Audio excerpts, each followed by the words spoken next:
De nous accorder votre préférence chaque matin sur la télévision africaine.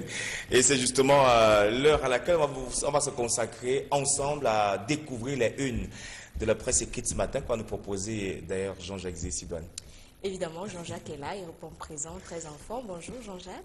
Bonjour Sidoine Moncam, bonjour Pi Byron. Bonjour. Bonjour à tous nos amis téléspectateurs. Je voudrais particulièrement saluer Didier Bidia, c'est le tout nouveau sous-préfet de l'arrondissement de Douala, deuxième du côté de Nouvelle, qui vient d'être installé. On dit bonjour et beaucoup de courage de ce côté-là. Voilà.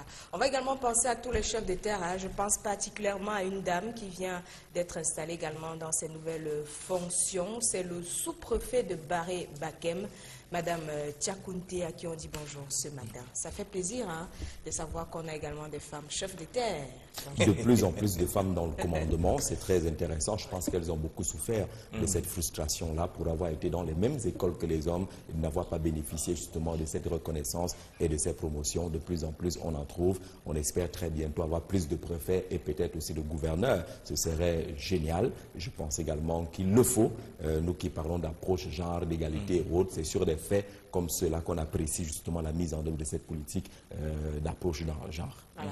On passe donc à toutes les femmes chefs de terre du Cameroun parce qu'elle n'est pas la seule. Voilà. Est-ce qu'on peut dire femme, homme, chef de terre? Bon, en tout cas, on verra ça après Franck Ebodé. On ne dira pas. On ne dira pas. D'accord, on ne dira pas, monsieur le caméraman. Alors, on va entrer avec le Cameroun Tribune pour découvrir la une ce matin. Cameroun Tribune parle ce matin justement de la situation que vivent les jeunes artistes au Cameroun. Ils sont face à la rude concurrence des plus anciens qui tiennent également la barre très haute. Il y a également le contexte musical qui aujourd'hui amène les jeunes à se débrouiller pratiquement. Ce sont les jeunes au pied du mur et c'est le pied d'une proposée justement par Cameroun Tribune ce matin qui au lendemain de la célébration de la fête de la musique pense justement à la jeunesse camerounaise, même si on notera justement que le plus grand mal dans le cas de la musique au Cameroun reste le piratage des œuvres de l'esprit, ce qu'on appelle la piraterie. Haro à la piraterie, lit-on également à l'intérieur de Cameroun Tribune ce matin, avec justement cette sortie de quelques responsables qui disent que la piraterie, le piratage des œuvres de l'esprit est pratiquement intolérable, même si au niveau des messages véhiculés par les chansons jeunes, certaines lignes critiques sont également proposées justement par quelques intervenants dans les colonnes de Cameroun Tribune qui semblent ne pas apprécier justement la pauvreté de quelques messages qu'on retrouve dans les chansons venant justement de la classe d'artistes jeunes dans notre pays. Le quotidien à Capitaux Public parle justement en sa grande une de ses orientations sur la loi des finances 2018 avec la circulaire du président de la République désormais disponible et entrant dans le cadre de la préparation de ce budget-là. Il y a des postes de défense à surveiller. Parmi les directives adressées par le président de la République dans la circulaire du 20 juin, celle de n'entreprendre que des dépenses strictement nécessaires, consommation de téléphones, achat et répartition de véhicules, subventions et autres ressources allouées aux comités et aux commissions devront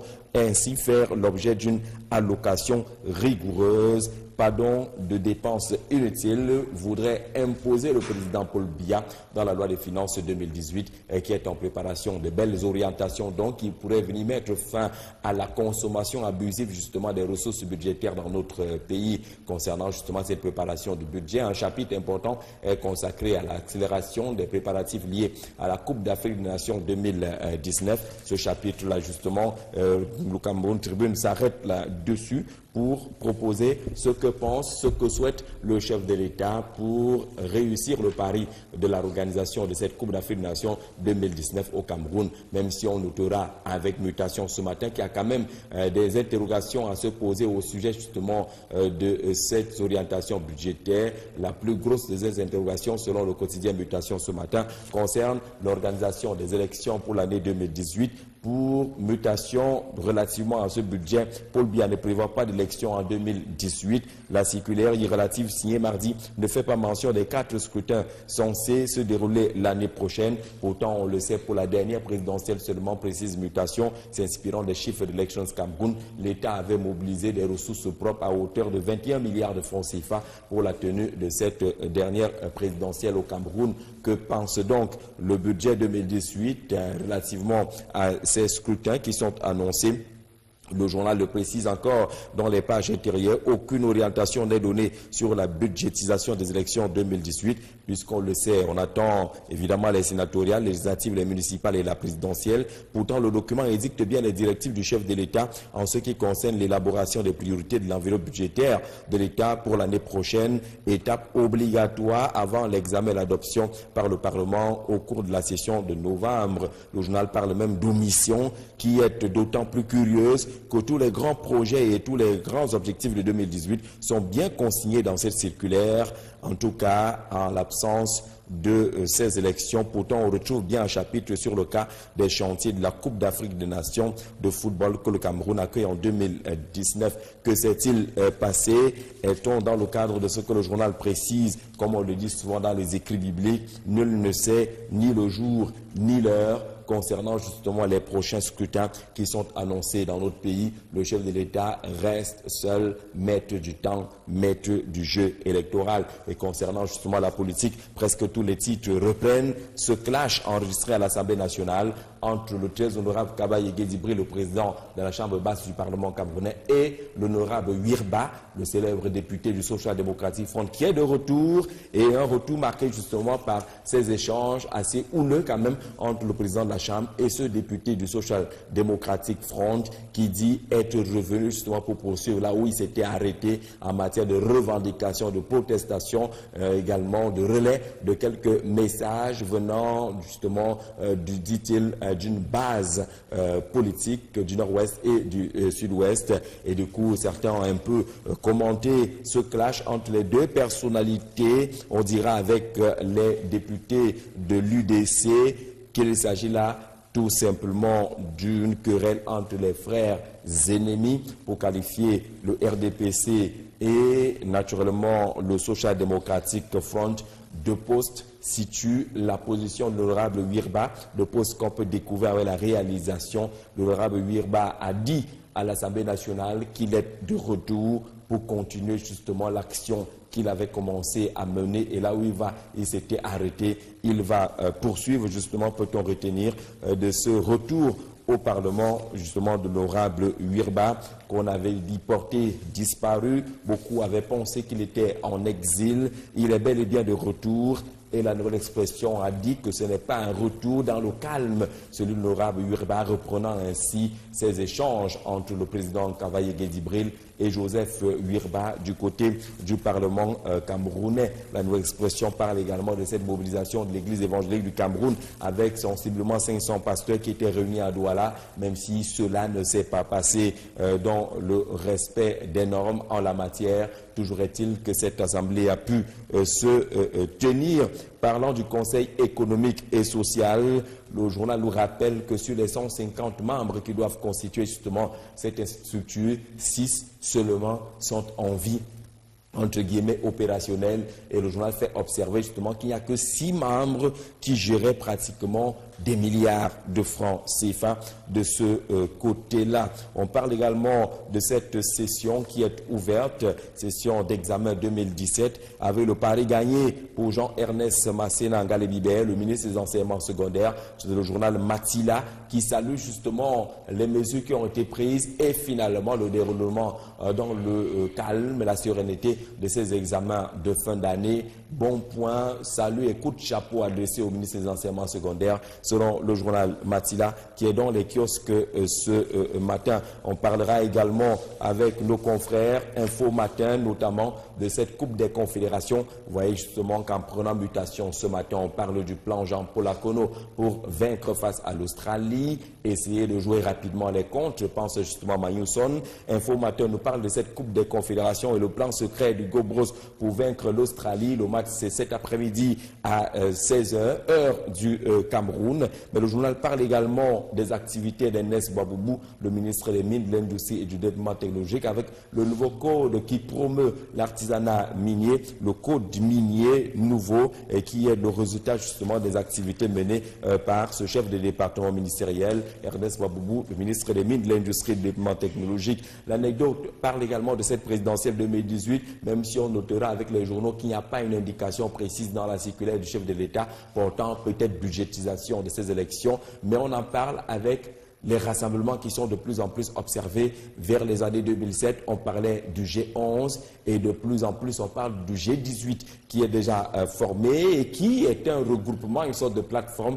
d'au moins 18 formations politiques. Après le G11, le G18 à l'assaut du Palais d'Etoudi, la grande une choisie justement par le journal L'Anecdote ce matin. Qui sont-ils? Ceux-là qui se présentent comme candidats à la prochaine élection présidentielle. On voit quand même des visages nouveaux, tout à fait jeunes, qui pensent justement qu'on peut aller loin avec le rassemblement, avec justement la mise en commun des efforts, surtout en regardant dans la même direction. Explique par exemple Martial Bissoc dans les colonnes justement de L'Anecdote ce matin. Ils sont présentés comme membres de ce G11, le G18 les plus visibles. Cabral Libi, Jean-Blaise Ngouet, Jean-Marc Ngos, Zamekong Tunje, Asigana Fabien, parmi ceux-là qui présentent également leurs ambitions et pensent pouvoir challenger le président Paul Biya et les autres candidats à la prochaine élection présidentielle. Est-ce qu'on n'est pas dans une phase de bis repetita après ce qui était déjà observé avec le G11 pour parler aujourd'hui du G18? Toujours est-il qu'en citant certains de ces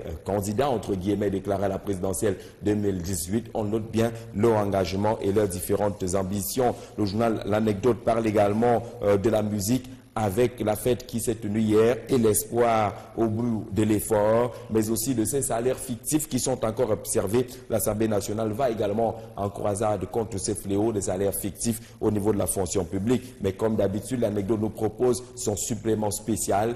Et pour ce jeudi, ce supplément spécial parle de sorcellerie, la pratique de la sorcellerie, tous les visages de la sorcellerie proposés justement dans ce dossier décrypté justement en guise de supplément spécial par le journal L'Anecdote, le bi-hebdomadaire, qui donne également la parole à Dr Bingono, le crypto-communicologue, dans les colonnes justement de L'Anecdote ce matin. La sorcellerie chez nous, comment se présente-t-elle? Je ne condamne pas les vous pour dire sorcellerie en langue béti, car sans lui, il n'y aurait pas de découverte scientifique. Pensez justement Bingono dans les colonnes justement de L'Anecdote, disponible dans les kiosques ce matin. Dossier très intéressant à lire. Absolument. Le quotidien Émergence nous propose également de lire ce qui va se passer autour du 4e recensement général des populations. On en parle depuis quelques mois maintenant. Où en est-on avec la mise en œuvre de ce recensement? Qu'est-ce qui peut être considéré comme des goulots d'étranglement? Qu'est-ce qui coince du côté du Bukrep? Mais la bonne nouvelle s'affiche à la grande une du quotidien Émergence ce matin. C'est pratiquement 33 000 emplois annoncés du côté du Bukrep. Nous renseigne le journal. Il va falloir déployer pour ce recensement une main-d'œuvre abondante et qualifiée. Les opérations se situent à plusieurs niveaux et tous ces niveaux d'opération vont amener le Bukrep à procéder à des recrutements, pratiquement 33 000 emplois qui sont annoncés de ce côté-là. Avec le quotidien Émergence, on peut également parler de corruption au concours de la police avec une question: que peut changer la mise en garde du délégué général à la sûreté nationale qui rappelle aux uns et aux autres que c'est sur la base du mérite que se fera l'accès dans les rangs de la police dans notre pays. Politique aussi avec ce clash entre Joseph Wirba, le député issu du rang du Social Democratic Front, et Kavaye Gedibril, le président de l'Assemblée nationale. Le journal parle de passe d'armes musclées entre Joseph Wirba et Kavaye. L'œil du transporteur a vu ce qui se passe autour de la catastrophe ferroviaire de Zeka. Le dossier de la rédaction que nous propose justement ce confrère, l'œil du transporteur ce matin, parle de la catastrophe, mais le cas Edgar Alain Bebengo, le ministre des Transports, et le journal le dit sans embâche: Edgar Alain Bebengo n'a jamais été coupable. C'est le titre choisi justement par l'œil du transporteur dans un dossier de 2 pages proposé ce matin et qui est à lire notamment au niveau des responsabilités attribuées aux uns et aux autres dans le cadre de cette catastrophe. On l'a appris il y a de cela quelques temps pour ce qui est des structures qui étaient des structures hors jeu au niveau de la gestion des télécommunications au Cameroun. Le cas le plus évident, le plus médiatisé est la situation de Vodafone, pratiquement dans l'illégalité dans notre pays. Mais le journal indique justement qu'il n'y a pas que Vodafone, c'est l'essentiel du Cameroun qui en parle ce matin. Il y a 22 structures, 22 opérateurs illégaux avec la complicité, apprend-on, de l'Agence de régulation des télécommunications de l'époque justement de la réalisation de ce dossier. et le ministère des Postes et Télécommunications. Ces 22 opérateurs sont d'ailleurs listés par notre confrère ce matin et avec beaucoup de surprises, on peut découvrir que certaines qui ont pratiquement pignon sur rue et qui font beaucoup dans la communication se trouvent également dans cette illégalité. L'essentiel du Cameroun nous propose cependant un dossier concernant la marginalisation des personnes vulnérables, des personnes qui vivent souvent le calvaire au quotidien. Ces difficultés ont été exposées, les solutions proposées lors des journées mondiales qui leur sont dédiées, 3 pages au moins pour parler justement de la situation des personnes vulnérables au Cameroun. Le quotidien L'Épervier parle du don d'ordinateur avec cette affirmation: Paul Biya n'a pas menti, les étudiants auront leurs ordinateurs. C'est la petite une de quotidien L'Épervier de Léopold Clovis Noudjo ce matin, s'inspirant justement des échanges entre le ministre de l'Enseignement supérieur et les responsables de la structure chinoise chargée de l'élaboration et la fabrication, le montage de ces ordinateurs. Mais la grande une, le journal parle de ce qui se passe au niveau du Sérail. Pourquoi les lobbies veulent détruire le directeur du cabinet civil de la présidence de la République? Pourquoi ces lobbies diabolisent le DCC? Interroge notre confrère ce matin. Le ministre et directeur du cabinet civil de la présidence de la République, Martin Belinga Eboutou, est toujours victime des accusations dans des dossiers noirs qui visent à ternir son image, à défaut d'être annoncé pour mort dans les réseaux sociaux. Qu'est-ce qui peut justifier cet acharnement? Interroge le quotidien L'Épervier, qui parle également des opérations de modernisation des forces de défense, l'armée camerounaise. Joseph Betty a son conduit justement le réajustement du code de justice militaire. Un projet de loi est déposé sur la table des parlementaires, mais également le renforcement des effectifs avec le vaste mouvement de recrutement qui est connu au Cameroun depuis un certain temps. Le Guardian Post n'a pas oublié l'honorable Wirba ce matin. Il refait surface à l'Assemblée nationale après naturellement sa disparition entre guillemets. Il n'est pas en exil, il est de retour au Cameroun et n'a pas oublié justement son combat, celui de la libération des personnes qui sont aujourd'hui interpellées dans le cadre de la crise anglophone. Il est de retour à l'Assemblée nationale, titre notre confrère ce matin. L'orphelin est une question très intéressante. Dieu a-t-il oublié Dieu ne dort qu'Amdem, avec le débat qui tourne autour de ce pasteur et les photos et autres images qui font le tour des réseaux sociaux, s'inspirant aussi de ces reportages proposés par les chaînes internationales. Dieu a-t-il abandonné Dieu ne dort qu'Amdem? À lire absolument. Et puis on découvre Afrique Éducation, c'est un magazine qui parle politique, économie, société pour une Afrique en mouvement, qui parle justement de ce dialogue politique. Sera-t-il relancé du côté du Gabon? Est-ce que, s'inspirant justement des résultats du dialogue politique qui vient de se tenir dans ce pays, le Gabon peut se relancer? Ali Bongo tenait justement à l'organisation de cet événement qui a eu lieu, même si on aura noté l'absence de quelques leaders. Mais le Gabon pense justement puiser des choses qui ont été dites et arrêtées au cours de ce dialogue politique pour relancer justement le pays. Mais vous voyez, la grande une parle de France-Afrique. Emmanuel Macron entre continuité et rupture. La politique du nouveau président français est décryptée par Afrique Éducation ce matin sur la France-Afrique. Que propose Emmanuel Macron? Va-t-il continuer ce qui a été observé jusqu'à présent et qui essuie de nombreuses critiques? Va-t-il procéder à une véritable rupture? C'est un décryptage très intéressant à lire dans les colonnes d'Afrique Éducation qui nous parle également d'autres sujets d'actualité, notamment la situation en Côte d'Ivoire. Et une question, Alassane Ouattara est-il pris dans son propre piège? Une autre analyse dans l'actualité politique ivoirienne proposée par notre confrère ce matin, qui n'oublie pas, puisqu'on est justement en train de célébrer la musique et les icônes de la musique, Bob Marley, une icône toujours vivante, 36 ans après sa disparition. C'est à lire et à découvrir justement dans ce magazine Afrique Éducation qu'on accueille avec beaucoup de bonheur dans la grande famille de la revue de presse sur Vision 4. Merci Jean-Jacques pour la lecture des différentes unes proposées ce matin par nos amis de la presse écrite. Alors la semaine dernière, nous parlions sur ce même plateau dans le cadre de la revue de presse du taux d'endettement du Cameroun. Et un journal nous revient ce matin et nous parle, n'est-ce pas, de cette annonce du chef d'État concernant la limitation de la consommation budgétaire. Comment les responsables doivent-ils prendre cette annonce? Mais c'est justement une annonce citoyenne. Vous savez, aujourd'hui, on a toujours observé que les budgets qui sont réalisés chez nous sont plus orientés vers la consommation.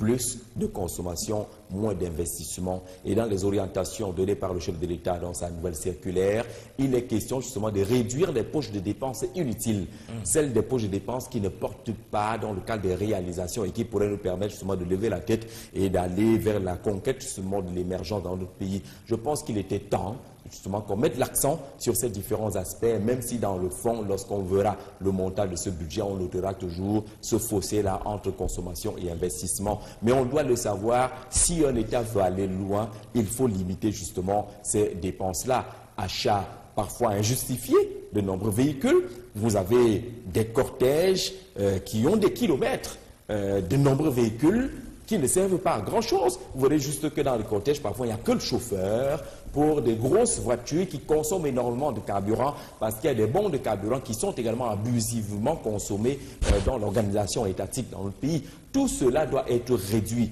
tout cela doit être régulé. Il y a ce qu'on appelle au Cameroun les frais de bouche qui permettent souvent au ministre d'organiser des agapes, qui permettent à la présidente de la République d'organiser également des grandes fêtes et des grandes réceptions. C'est à hauteur de plusieurs milliards de francs CFA que le Cameroun investit dans le cadre justement de ces dépenses-là pour les agapes et autres manifestations populaires et festives, parce qu'on a encore une tête penchée vers la célébration, la jubilation des fêtes inutiles dans notre pays. Pour des événements qui peuvent se tenir dans les cadres plus restreints et intellectuels, vous verrez justement qu'il y a encore les perdièmes qui sont prévus, il y a encore les jetons de présence qui sont reversés, il y a des gens qui sont en mission étant à Yaoundé, c'est-à-dire que vous invitez un délégué régional pour qu'il parte de sa délégation pour assister à une réunion qui se tient dans la même ville, on paye les frais de mission. Il y a certains membres du gouvernement pour faire la tournée des chantiers en plein Yaoundé, c'est-à-dire sortir tout juste de son bureau pour aller visiter quelques chantiers. Il est en mission. Et tout cela sont des dépenses, je pense,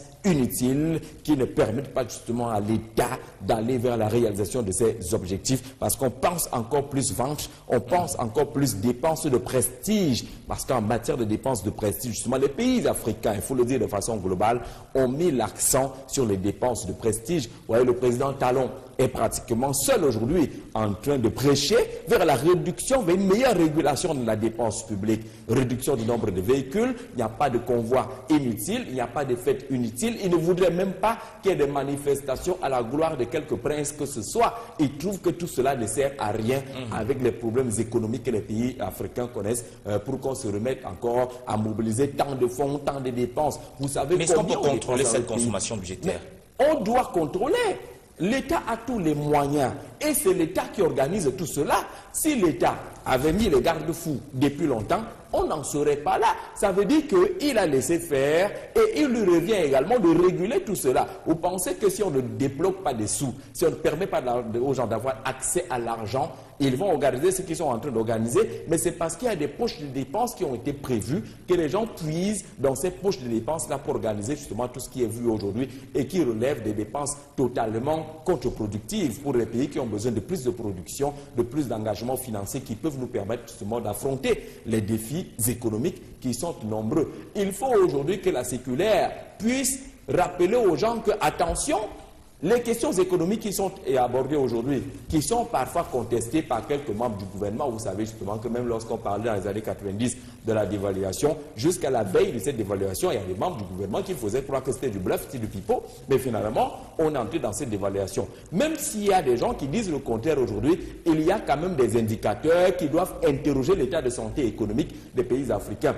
et dire aujourd'hui que, attention, même nos réserves ont été touchées, allons-y doucement dans la dépense parce qu'on ne sait pas ce que nous réserve le lendemain. Si vous avez le cacao qui se porte mal, vous avez le pétrole qui se porte mal, vous pensez qu'il y a raison aujourd'hui de se mettre encore à vivre comme c'était hier? Il faut donc faire attention, il faut limiter tout cela. Et l'État doit prendre des mesures pour stopper ce genre de dépenses et ces sorties inutiles d'argent qui ne nous servent pas, qui servent à satisfaire le côté émotionnel, alors qu'on a des côtés rationnels qui nous appellent à revoir certaines situations. Si le président Paul Biya tient à ce que ça s'arrête, ça va s'arrêter parce que c'est lui qui décide, c'est lui qui oriente, c'est lui qui arbitre. S'il arbitre et il indique justement qu'attention à ce niveau-là, stop, et naturellement ça va s'arrêter. Et c'est ça qui empêche l'aménagement ou l'entretien de certains bâtiments administratifs, Jean-Jacques? Non, l'entretien des bâtiments administratifs, si vous partez voir les budgets qui sont utilisés par tous ces départements ministériels, vous verrez justement qu'il y a des aspects qui concernent l'entretien. Parce qu'il y a des ministères où à l'extérieur, le climatiseur est déjà incliné. Oui, ça c'est parce que les gens, au lieu d'utiliser les budgets à leur destination, ils utilisent cet argent pour autre chose. Il y a des budgets pour l'entretien de ces bâtiments. Et cet argent sert à dépanner les petites copines, les cousins et autres, à organiser les fêtes inutiles, à offrir des voyages aux uns et aux autres. Il y a de l'argent pour cela. Mais vous savez que même à quoi sert l'argent dans les mains d'un insensé avait chanté un artiste. Si vous êtes né sale, vous allez demeurer sale, même si on vous donne l'argent pour laver vos habits. C'est de cela qu'il s'agit. Vous allez commencer à dire que je peux encore jongler pendant une semaine avec cette tenue, je laverai la semaine prochaine. Parce que c'est dans votre mentalité. Il y a des ministères qui sont hyper propres. Parce que le maître des lieux met l'accent. Et ça se passe normalement. Il y en a, je ne sais pas si parce qu'ils portent des lunettes noires ou ils ont des problèmes, ils ne voient pas bien où ils passent. Mais il y a des ministères qui ressemblent, je ne veux pas dire le mot ici. C'est quand même incroyable. Et alors, il y a donc un problème parce que l'argent a été détourné. Le détournement des fonds publics, c'est de cela qu'il s'agit. Si on vous dit que l'argent qu'on vous donne, c'est pour acheter une cravate, vous prenez cet argent pour aller faire autre chose, c'est un détournement. Parce que l'argent n'est pas allé à la destination qui a été pensée par l'ordonnateur des dépenses. C'est de cela qu'il s'agit. Même si l'action que vous avez posée ailleurs est utile, ça devient un détournement doublé d'une faute de gestion.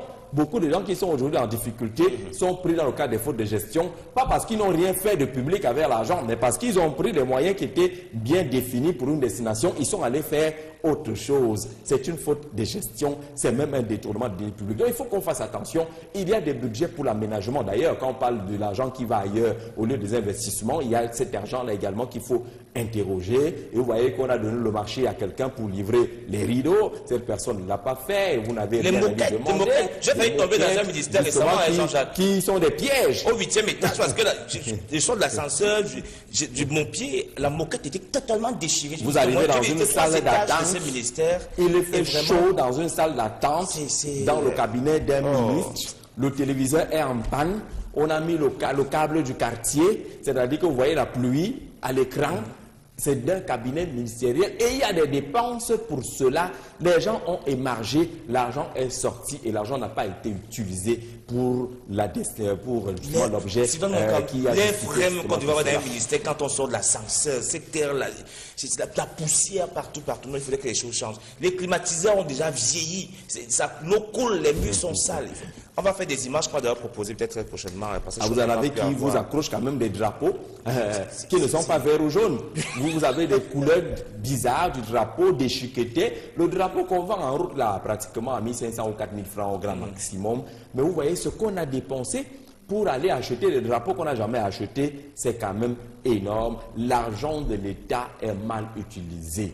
Et le problème au Cameroun, c'est qu'il y a beaucoup d'argent liquide en circulation. On a dit qu'il faut penser à numériser ces choses-là, qu'on ne doit plus voir les mallettes d'argent circuler. Vous entrez dans le cabinet d'un ministre, il tire et l'argent sort. L'argent va dans tous les sens. Et c'est cela qui encourage et qui facilite justement le détournement des deniers publics. Tant qu'on voit le biais, vous savez, personne ne résiste à un biais d'argent. On peut encore résister à l'argent du papier, les chèques et les chéquiers, ainsi de suite. Mais quand quelqu'un voit le biais d'argent, on voit comment ça se dessine comme Picsou aux yeux et personne ne résiste dans ces choses-là. Et du coup, on se retrouve avec les détournements nombreux comme on a observé aujourd'hui. Pourtant, il y a des politiques qui avaient déjà appelé à ce qu'on ne voit plus circuler des liquidités chez nous. Quand les lions sont fâchés, c'est avec le Nkouta, le sac Banjo, qu'on vient payer les lions. On a pris l'argent là ou comment? Est-ce qu'ils n'ont pas de compte pour qu'on procède à des virements et qu'ils aillent trouver l'argent chez eux? Non, quand il y a des gens qui sont fâchés quelque part, l'argent vient dans le sac. Vous voyez comment on entasse sur la table. C'est quand même curieux qu'on puisse encore voir circuler l'argent dans un état moderne comme le nôtre, justement au XXIe siècle. Alors, parlant justement de celle... Oui, Sidone Monkam. Oui, justement, dire un mot sur la situation de précarité dans laquelle vivent les artistes au lendemain de cette célébration hier. Était journée ou alors fête de la musique, Jean-Jacques. Comment comprendre que les artistes vivent encore dans la misère malgré leurs œuvres? Il y a des causes immédiates. L'artiste vit-il de son art au Cameroun? On va dire non. Parce que ce n'est pas évident de vivre son art si vous n'avez pas une structure qui gère vos droits. les droits d'auteur. Si vous n'avez pas la possibilité d'organiser des spectacles qui vous soient rentables parce qu'il n'y a pas de salle de spectacle. Il n'y a pas de spectacle parce qu'il n'y a pas de mécènes qui organisent également des spectacles. Les artistes au Cameroun sont réduits à la mendicité. Ils jouent dans les cabarets, les boîtes de nuit, parfois juste pour les bouchons de bière gagnants ou pour les bouteilles de champagne. Mais dans le cachet, ils n'ont rien. L'artiste étranger, lui, quand il vient au Cameroun, comme ceux qui étaient au Cameroun hier ou avant-hier, ils sont lourdement payés, même si l'État aujourd'hui a commencé à intégrer quelques taxes, quelques impôts justement au niveau de ces versements qui sont réalisés par quelques sociétés qui finalement sont plus dangereuses. On a l'impression que nos artistes au Cameroun sont délaissés. On les gère au rabais. Lorsque vous avez un artiste international qui arrive ici, il a 15 millions de cachets. Maintenant, vous prenez votre star local, il a 300 000 francs CFA. Arrive le fossé est énorme et on lui demande de prendre le taxi pour venir au concert alors qu'on a envoyé limousine, berline et autres transporter l'artiste international qui est arrivé chez nous et qui a 15 millions de cachets, qui a toutes ces danseuses qui sont logées, même celles qui n'ont jamais dansé, parce qu'à des occasions comme ça, on prend les copines, on dit j'ai 17 danseuses et on donne l'argent à tous ces gens-là pendant que le bon artiste local qui vit dans un quartier ici à Yaoundé, on lui dit prends le taxi. Tu viens nous retrouver ici et il n'a eu que 400, 300 000 francs de cachet. Nous gérons mal nos artistes ici.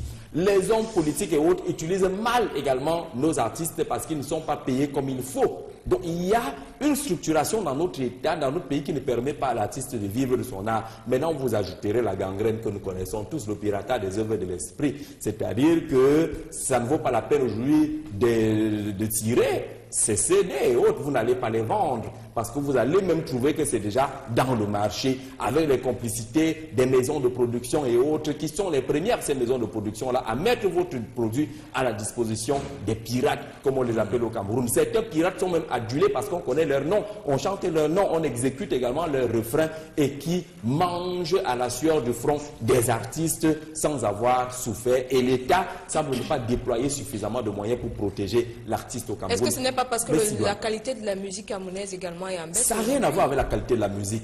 On ne peut pas dire que la qualité de la musique camerounaise est en baisse tant qu'on aura des artistes aujourd'hui qui ont l'aura qu'ont des artistes camerounais. Si vous prenez ce que nous connaissons aujourd'hui qui n'ont pas de problème, est-ce que Manu Dibango a un problème? Est-ce que Charles Zipanda a un problème? Est-ce que Sambende a un problème? Est-ce que Ndédié Yango a un problème? Ils sont des centaines d'artistes de qualité au Cameroun. Est-ce que Lady Ponce a un problème? Est-ce que vous avez un problème avec un petit pays? Est-ce que vous avez un problème des mathématiques et consorts qui sont des jeunes générations qui font de la très bonne musique? Il y a quelques casseroles qui résonnent plus fort parce que dans le monde du désordre, les taureaux virés font plus de bruit. Mais ça ne veut pas dire que la production camerounaise va mal. Il y a un produit de qualité. D'ailleurs, si vous mettez sur la balance les productions du même calibre qui font dans les tam-tams et les tambours qui viennent d'autres pays et qu'on accueille avec beaucoup de joie ici, vous pensez que les tapeurs de Vroom Tombé, levez-vous et tout ça qui viennent de Côte d'Ivoire sont nettement mieux que nos tapeurs de tambour ici au Cameroun? Non, il y a un problème parce que nous ne valorisons pas également nos artistes. On ne dira pas de façon péremptoire que la production camerounaise ne vaut pas la peine. Sinon, vous n'allez pas recevoir les Grecs Beloba, vous n'allez pas recevoir les Caris Fotio qui ont des succès internationaux. Lorsqu'on a des artistes qui sont des ambassadeurs de la francophonie, de telle ou de telle autre structure, ça veut dire qu'il y a du bon dans notre pays. Il y a du bon. On n'a plus de discothèques, Jean-Jacques. La réponse est là. Ça disparaît, les discothèques. Qu'est-ce qu'on a fait pour protéger l'artiste au Cameroun? Il ne sera pas protégé tant qu'on aura les batailles de que le droit d'auteur, ça ne marche pas. Il ne sera pas protégé tant qu'il n'y aura pas au Cameroun, et c'est le nœud du problème, le statut de l'artiste. Le statut de l'artiste est la clé de tous les problèmes que nous avons au Cameroun aujourd'hui. J'ai vu les gens faire des réflexions sur que fait-on pour s'occuper des artistes de l'ancienne génération. On ne peut rien en dehors du dépannage, parce qu'il n'y a pas un statut de l'artiste qui prévoit ce qu'on doit faire des artistes en fin de carrière, par exemple. Quand on aura structuré de façon institutionnelle avec un projet de loi qui passe à l'Assemblée nationale, est-ce que vous avez observé qu'il y a très peu de projets de loi parlant culture qui sont déposés à l'Assemblée nationale? Pourquoi c'est parce que nous minimisons, nous négligeons. Nous pensons que la culture... Pourquoi dans le ministère de la Culture? La culture, c'est la blague. Nous pensons que la culture, c'est ainsi de suite.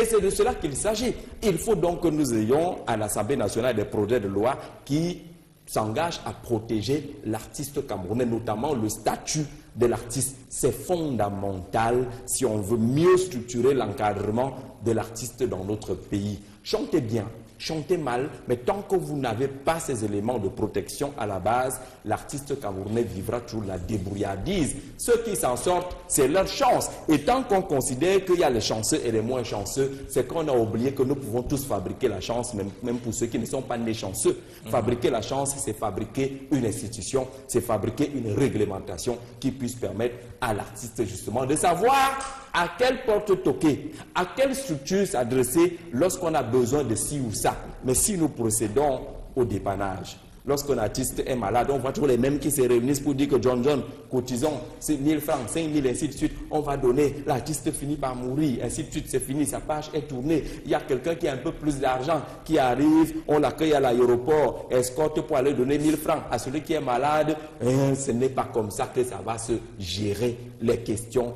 Ces questions ne vont pas se gérer dans ce sens-là. On doit mieux structurer les choses, organiser les concerts, les spectacles, ainsi de suite. Tel que c'est fait aujourd'hui dans les églises, les quincailleries, les salles de cinéma, ce n'est pas ça.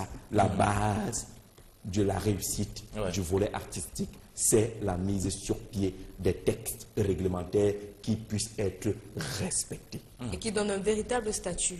Absolument. Même les commerçants se font dire, parce que depuis que les artistes ne sortent plus les CD, les DVD ne se vendent plus. C'est les clés USB qui ont pignon sur eux maintenant. Quand tu multiples, il y a des gens qui ont encore les stores de DVD, mais c'est pas dans les boutiques. Nous faisons cela. Nous téléchargeons, nous télécopions tout ce qu'on fait là. L'artiste ne gagne rien. Pourtant, il doit gagner quelque chose. Lorsque la CMC avait engagé des opérations pour que tout soit payant, c'est-à-dire que vous avez votre ordinateur dans votre bureau, vous devez payer les droits d'auteur parce que vous faites des téléchargements. Vous avez des structures qui se font beaucoup de beurre aujourd'hui au bord de la route ainsi en vendant les téléchargements. Vous avez les téléphonies mobiles, les sociétés de téléphonie mobile qui font dans la distribution de la musique, ce n'est pas leur rôle. Et si ces sociétés le font, il faut qu'elles payent les droits d'auteur. Vous avez des gens qui ont les allô dans les villes. La musique à gogo, ça doit payer, on doit payer les droits d'auteur. Les établissements, les bars, ils sont même de plus en plus nombreux. Les snack bars, ils sont même très nombreux aujourd'hui. Toutes ces structures doivent payer les droits d'auteur. Mais tant que ce n'est pas structuré, il y a un problème. Il faut donc qu'on accélère le processus qui est en marche aujourd'hui. Dites fusion, dites absorption, mais créer une structure qui puisse avoir l'agrément pour collecter les droits d'auteur et les redistribuer. Et les artistes savent aujourd'hui que ce qui se passe, c'est la patate qui a accepté d'être mangée crue. Le premier désordre est venu des artistes parce qu'ils ont tendu la main. Ils ont montré leur fragilité. Ils se sont laissés embarquer par je te donne tant, toi tu bats l'autre, je te donne tel autre, tu abandonnes l'autre. C'est ça qui a géré le milieu des artistes et qui a généré la situation aujourd'hui. Les artistes ont montré une infidélité à nul autre pareil. Ils sont avec les gens aujourd'hui. Ils sont avec Pierre. Lorsque Pierre est un peu foiré, ils vont chez Paul. Ainsi de suite. Et trop de désordre, ils payent aujourd'hui le prix également de leur désordre. On leur a donné la possibilité eux-mêmes de gérer leurs droits d'auteur. Avec la loi Ferdinand Oyono des années 2000, il faut aujourd'hui qu'on revienne à ce sens-là, qu'on se calme un peu. Parce que plus de procès, plus de shows fait partie de leur argent. Si c'était entendu, même sur la base du rire chinois, riez, embrassez-vous, même s'il n'y a pas le cœur, mais pourvu que le corps gagne avec ce que vous allez gagner avec vos recettes. On est dans le cadre de la politique, ce n'est pas une affaire de cœur. Les artistes pensent toujours qu'il faut embrasser tout le monde dans la bouche. Non!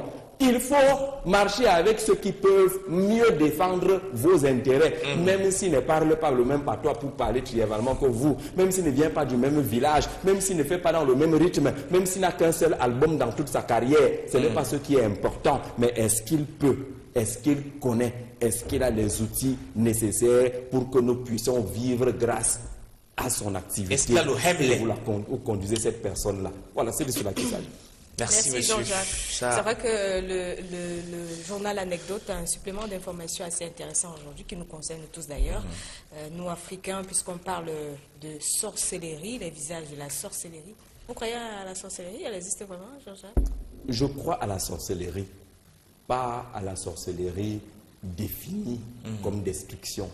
Je crois à ce que Bingono explique dans l'anecdote, les vous, qui a un sens un peu plus profond que ce qu'on dit aujourd'hui. Tu as les yeux rouges, on dit que tu es sorcier, on dit que tu as mangé quelqu'un. Ce n'est pas de cela qu'il s'agit. C'est la base de la science, comme l'explique Bingono. Je crois à cette sorcellerie-là. Sinon, les choses que nous avons chez nous là ne se seraient pas réalisées. C'est de cette sorcellerie-là qu'il est question. Sinon, on n'aurait pas fait des inventions. Les gens pensent que le noir n'a pas inventé des choses. Le noir a beaucoup inventé. S'il n'avait pas inventé, nous ne serons pas là aujourd'hui. Donc, toute personne intelligente est forcément un sorcier. C'est une forme de sorcellerie, l'intelligence. C'est de cela qu'il s'agit. Oui, mais est-ce qu'il faut à tout prix aller faire Non, justement, c'est ça le problème. Ah, oui. La sorcellerie n'est pas le mysticisme. La sorcellerie n'est pas le maraboutage. La sorcellerie n'est pas tout cela. La sorcellerie, c'est cette capacité. Je préfère que les gens lisent ce que Bingo explique. Il a l'habitude d'expliquer ça régulièrement. Aller puiser dans ses recherches pour comprendre justement qu'on doit même applaudir certains aujourd'hui qui sont reconnus comme étant ce genre de sorciers dont l'Afrique a besoin pour son progrès. C'est de cela qu'il s'agit. Mais les gens qui boivent le sang là, qu'on montre à la télé, qui font ci ou ça, ce n'est pas ça la sorcellerie, du sens de la définition que je viens de lire. Comme le cas de ce cercueil qu'on a retrouvé récemment sur une terrasse dans un, oui, moi je sais pas dans un quartier de Yaoundé. C'est aussi avec beaucoup d'enveloppes dedans. Ce petit cercueil avec les enveloppes et les cadenas dedans. Moi je pense que le cadenas d'abord ne peut pas être la création d'un sorcier. Allez, quelqu'un allait acheter un cadenas, il l'a mis là-dedans. Vous savez qu'il y a également beaucoup qui exploitent notre sensibilité, qui exploitent nos peurs et nos inquiétudes. Le cadenas, le sorcier a pris ça où il est parti acheter quelque part le bois qu'il a fabriqué, le petit cercueil, pour faire peur aux gens, ainsi de suite, ainsi de suite. Moi, je pense que nous avons dans ce pays les exorcistes qui sont très puissants. Nous avons des Africains qui pissent dessus, ils bottent ça et puis vous continuez votre vie normalement. Il dit tu sors, il te dit bon, maintenant, il ne s'agit pas des exorcistes qui brutalisent nos frères et sœurs, qui tapent, qui donnent des coups de poing à leur ventre pour rien, parce que parfois il ne s'agit même pas de sorciers. Merci monsieur. Ce sujet pourrait également faire l'objet du sujet de l'émission, au cœur des mystères de Nathan Mougou. Vous avez tout retrouverez, voilà, justement sur les antennes nous, de la télévision. Nous, on est des fidèles téléspectateurs d'au cœur du mystère. À partir de 21h ce jeudi. Voilà. Voilà, ok. Monsieur Zé, merci d'être passé sur le plateau. Revenez-nous demain. Merci, très bonne journée. Très bonne journée.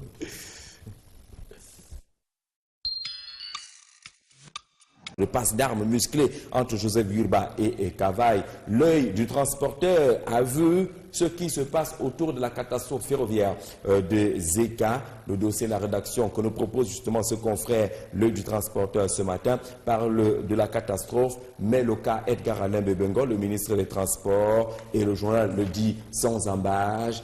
Edgar Alain Bebengo n'a jamais été coupable. C'est le titre choisi justement par l'œil du transporteur dans un dossier de 2 pages proposé ce matin et qui est à lire notamment au niveau des responsabilités attribuées aux uns et aux autres dans le cadre de cette catastrophe. On l'a appris il y a de cela quelques temps pour ce qui est des structures qui étaient des structures hors jeu au niveau de la gestion des télécommunications au Cameroun. Le cas le plus évident, le plus médiatisé est la situation de Vodafone, pratiquement dans l'illégalité dans notre pays. Mais le journal indique justement qu'il n'y a pas que Vodafone, c'est l'essentiel du Cameroun qui en parle ce matin. Il y a 22 structures, 22 opérateurs illégaux avec la complicité, apprend-on, de l'Agence de régulation des télécommunications de l'époque justement de la réalisation de ce dossier et le ministère des Postes et Télécommunications. Ces 22 opérateurs sont d'ailleurs listés par notre confrère ce matin et avec beaucoup de surprises, on peut découvrir que certaines qui ont pratiquement pignon sur rue et qui font beaucoup dans la communication se trouvent également dans cette illégalité.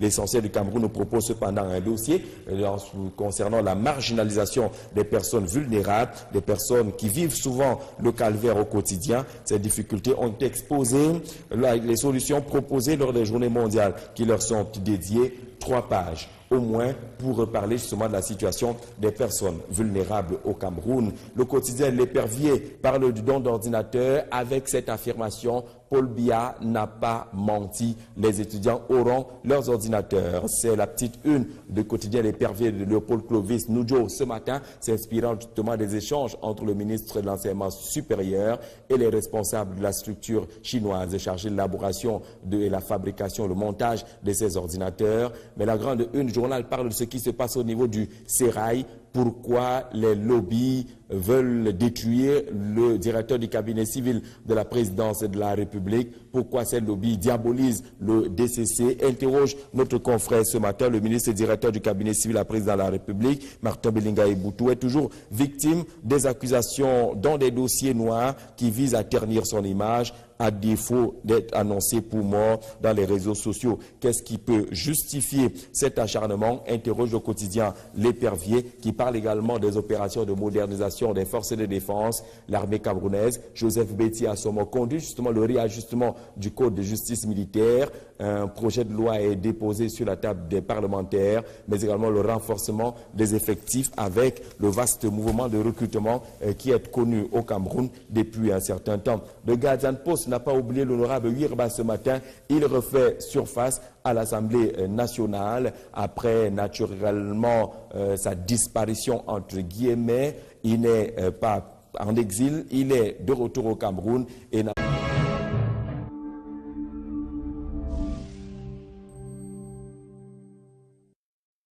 Vous nous accordez votre préférence chaque matin sur la télévision africaine et c'est justement l'heure à laquelle on va se consacrer ensemble à découvrir les unes de la presse écrite ce matin qu'on va nous proposer d'ailleurs Jean-Jacques Zé-Sidoine. Évidemment, Jean-Jacques est là, il répond présent, très en forme. Bonjour Jean-Jacques. Bonjour Sidoine Moncam, bonjour Pi Byron. Bonjour. Bonjour à tous nos amis téléspectateurs. Je voudrais particulièrement saluer Didier Bidia, c'est le tout nouveau sous-préfet de l'arrondissement de Douala, deuxième du côté de Nouvelle, qui vient d'être installé. On dit bonjour et beaucoup de courage de ce côté-là. Voilà. On va également penser à tous les chefs de terre. Je pense particulièrement à une dame qui vient d'être installée également dans ses nouvelles fonctions. C'est le sous-préfet de Baré Bakem, Madame Tchakounté, à qui on dit bonjour ce matin. Ça fait plaisir de savoir qu'on a également des femmes chefs de terre. De plus en plus de femmes dans le commandement, c'est très intéressant. Je pense qu'elles ont beaucoup souffert de cette frustration-là pour avoir été dans les mêmes écoles que les hommes et n'avoir pas bénéficié justement de cette reconnaissance et de ces promotions. De plus en plus, on en trouve. On espère très bientôt avoir plus de préfets et peut-être aussi de gouverneurs. Ce serait génial. Je pense également qu'il le faut. Nous qui parlons d'approche genre, d'égalité et autres, c'est sur des faits comme cela qu'on apprécie justement la mise en œuvre de cette politique d'approche genre. Voilà. On passe donc à toutes les femmes chefs de terre du Cameroun parce qu'elle n'est pas la seule. Voilà. Est-ce qu'on peut dire femme, homme, chef de terre? Bon, en tout cas, on verra ça après Franck Ebodé. On ne dira pas. On ne dira pas. D'accord, on ne dira pas, monsieur le caméraman. Alors, on va entrer avec le Cameroun Tribune pour découvrir la une ce matin. Cameroun Tribune parle ce matin justement de la situation que vivent les jeunes artistes au Cameroun. Ils sont face à la rude concurrence des plus anciens qui tiennent également la barre très haute. Il y a également le contexte musical qui aujourd'hui amène les jeunes à se débrouiller pratiquement. Ce sont les jeunes au pied du mur et c'est le pied d'une proposée justement par Cameroun Tribune ce matin qui au lendemain de la célébration de la fête de la musique pense justement à la jeunesse camerounaise, même si on notera justement que le plus grand mal dans le cas de la musique au Cameroun reste le piratage des œuvres de l'esprit, ce qu'on appelle la piraterie.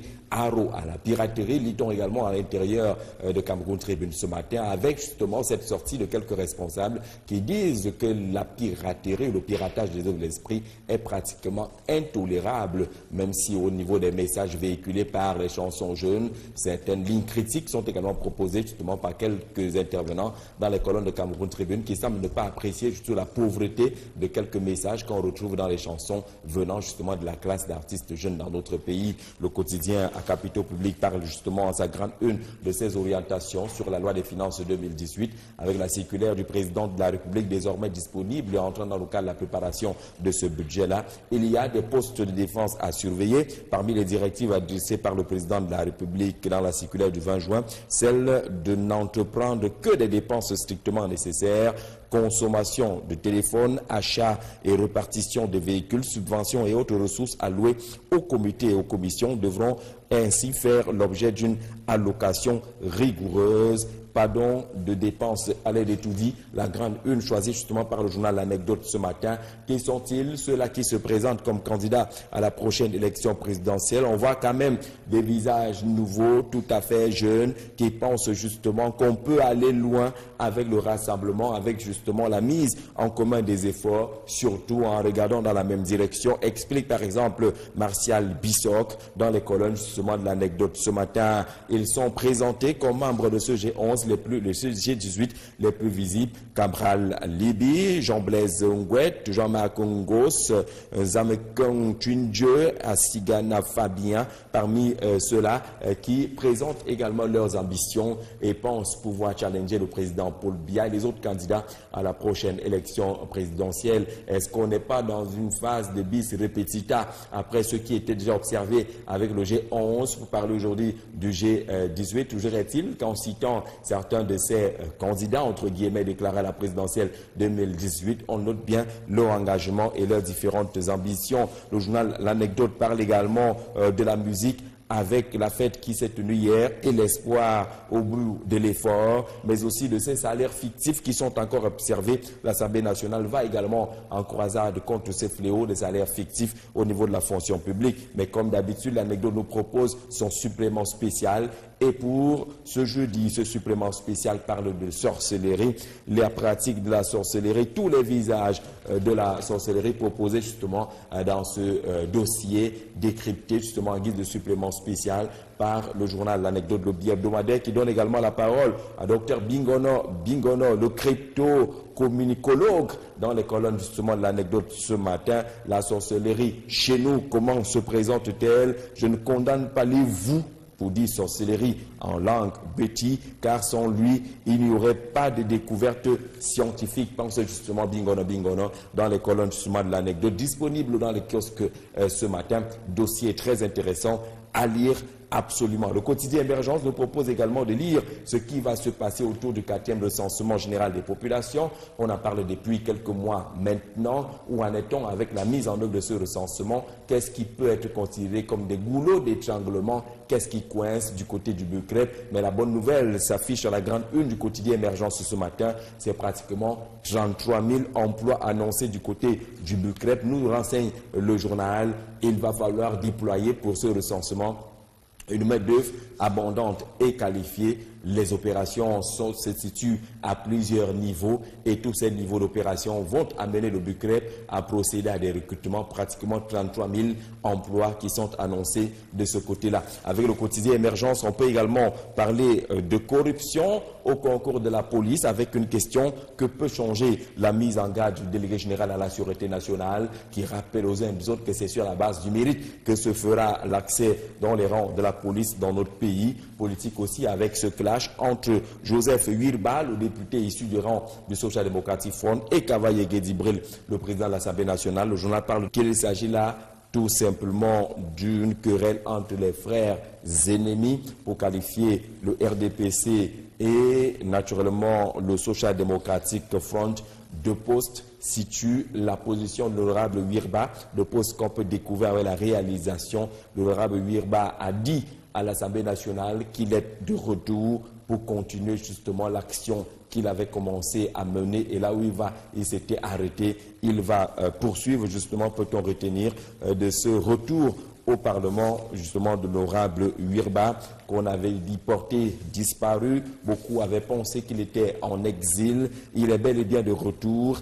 Et la nouvelle expression a dit que ce n'est pas un retour dans le calme, celui de l'honorable Wirba, reprenant ainsi ces échanges entre le président Kavaye Gedibril et Joseph Wirba du côté du Parlement camerounais. La nouvelle expression parle également de cette mobilisation de l'Église évangélique du Cameroun avec sensiblement 500 pasteurs qui étaient réunis à Douala, même si cela ne s'est pas passé dans le respect des normes en la matière. Toujours est-il que cette assemblée a pu se tenir. Parlant du Conseil économique et social, le journal nous rappelle que sur les 150 membres qui doivent constituer justement cette structure, 6 seulement sont en vie, entre guillemets, opérationnels. Et le journal fait observer justement qu'il n'y a que 6 membres qui géraient pratiquement des milliards de francs CFA de ce côté-là. On parle également de cette session qui est ouverte, session d'examen 2017, avec le pari gagné pour Jean-Ernest Masséna Ngalébibé, le ministre des Enseignements secondaires.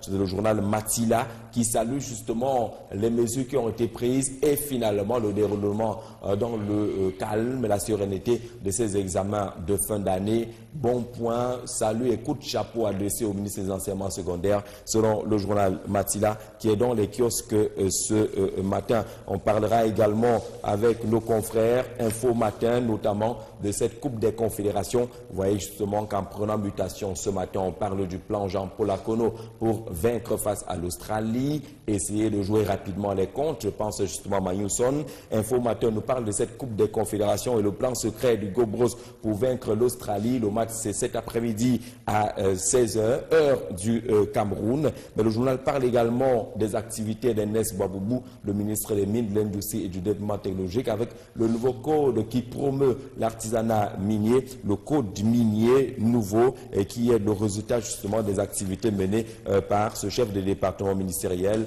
Ernest Baboubou, le ministre des Mines, de l'Industrie et du Développement technologique. L'anecdote parle également de cette présidentielle 2018, même si on notera avec les journaux qu'il n'y a pas une indication précise dans la circulaire du chef de l'État portant peut-être budgétisation de ces élections, mais on en parle avec les rassemblements qui sont de plus en plus observés vers les années 2007. On parlait du G11 et de plus en plus on parle du G18 qui est déjà formé et qui est un regroupement, une sorte de plateforme d'au moins 18 formations politiques. Après le G11, le G18 à l'assaut du parti inutile voudrait imposer le président Paul Biya dans la loi des finances 2018 qui est en préparation. De belles orientations donc qui pourraient venir mettre fin à la consommation abusive justement des ressources budgétaires dans notre pays. Concernant justement cette préparation du budget, un chapitre important est consacré à l'accélération des préparatifs liés à la Coupe d'Afrique des Nations 2019. Ce chapitre-là, justement, le Cameroun Tribune s'arrête là-dessus pour proposer ce que pense, ce que souhaite le chef de l'État pour réussir le pari de l'organisation de cette Coupe d'Afrique des Nations 2019 au Cameroun, même si on notera avec mutation ce matin qu'il y a quand même des interrogations à se poser au sujet justement de cette orientation budgétaire. La plus grosse des interrogations, selon le quotidien Mutation ce matin, concerne l'organisation des élections pour l'année 2018. Pour mutation relativement à ce budget, Paul Biya ne prévoit pas d'élection en 2018. La circulaire relative signée mardi ne fait pas mention des 4 scrutins censés se dérouler l'année prochaine. Pourtant, on le sait, pour la dernière présidentielle seulement, précise mutation, s'inspirant des chiffres d'Elections Cameroun, l'État avait mobilisé des ressources propres à hauteur de 21 milliards de francs CFA pour la tenue de cette dernière présidentielle au Cameroun. Que pense donc le budget 2018 relativement à ces scrutins qui sont annoncés?